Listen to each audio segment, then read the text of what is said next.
নাদিয়া তার আম্মুর উপরে রাগ করে, তার রাকিব ভাইয়াকে আর ডাকলো না।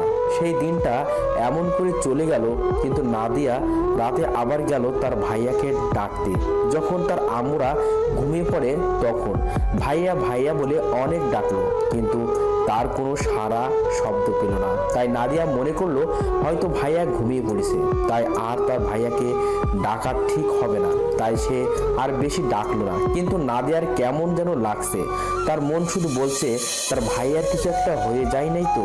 কারণ রাকিব যখন তার আম্মুকে বলেছিল তার অনেক মাথা ব্যথা করছে, তখন নাদিয়া শুনেছিল, কিন্তু কিছু করতে পারে না তার আম্মুর ভয়ে। নাদিয়া ছাড়া এই বাসাতে আর কেউ রাকিবের খোঁজ খবর নেয় না।